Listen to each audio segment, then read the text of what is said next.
বিজয়গড় জ্যোতিষ রায় কলেজে এবং সেখানে রয়েছেন আমাদের প্রতিনিধি সুচারু মিত্র। সুচারু, এই মুহূর্তে ছবিটা ঠিক কিরকম?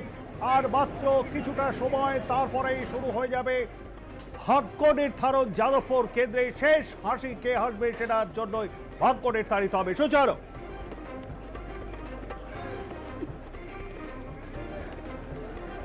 যাদবপুর লোকসভা কেন্দ্রের অন্তর্গত এই বিজয়গড় জ্যোতিষ রায় কলেজ, যেখানে যাদবপুর বিধানসভার গণনা হবে, মূলত ত্রিমুখী লড়াই বলা যেতে পারে। একদিকে রয়েছেন সায়নী ঘোষ, একদিকে সৃজন ভট্টাচার্য, অন্যদিকে বিজেপির অনির্বাণ গাঙ্গুলি। ত্রিস্তরীয় নিরাপত্তা ব্যবস্থায় গোছানো হয়েছে এই কাউন্টিং সেন্টার। আমি একটু ছবিটা দেখানোর জন্য বলবো কৃষ্ণেন্দুকে যে এই মুহূর্তে নিশ্চিদ্র নিরাপত্তায় মুড়ে ফেলা হয়েছে গণনা কেন্দ্রকে।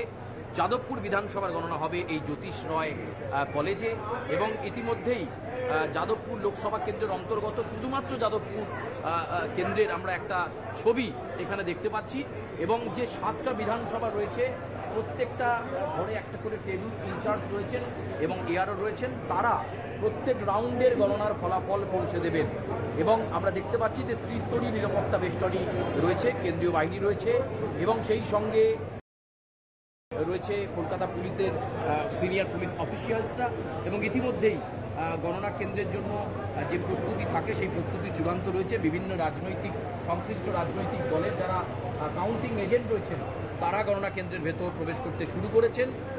8টার সময় গণনা শুরু হবে। প্রথমে কিন্তু পোস্টাল ব্যালট এবং তারপর ইভিএম 14 থেকে 15 রাউন্ড করে গণনা হবে এবং প্রত্যেকটা ঘরে টেবিল রাখা রয়েছে, সেখানে ইভিএমগুলোকে খোলা হবে, ওপেন করে টোটাল ডিজিট দেখানো হবে এবং সংশ্লিষ্ট যে রাজনৈতিক দলের প্রার্থী এবং তাদের প্রতীক চিহ্ন রয়েছে, কে কতগুলো করে ভোট পেয়েছেন ইভিএম পিছু সেগুলো দেখানো হবে, সেগুলো লেখা হবে এবং তারপর আবার পরের টেবিলে আরেকটি ইভিএম খোলা হবে।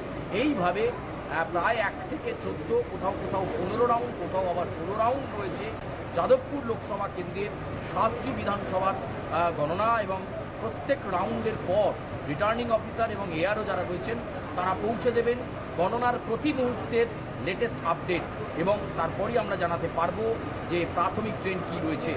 যাদবপুর লোকসভা কেন্দ্রের প্রাথমিক ট্রেন 9টা থেকে 9:30টার মধ্যেই আমরা পেতে শুরু করবো এবং আরপ্লাস নিউজের দর্শকরা যারা আজকে রয়েছেন দিনভর এই গণনার আপডেট তারা পাবেন। এই মুহূর্তে দেখতে পাচ্ছ যে কাউন্টিংয়ের দায়িত্ব থাকা নির্বাচন কমিশনের প্রতিনিধি যারা তারা আসতে শুরু করেছেন। সংশ্লিষ্ট জেলার ডিইও ডিস্ট্রিক্ট ইলেকশন অফিসার যিনি রয়েছেন তিনি আসতে শুরু করেছেন।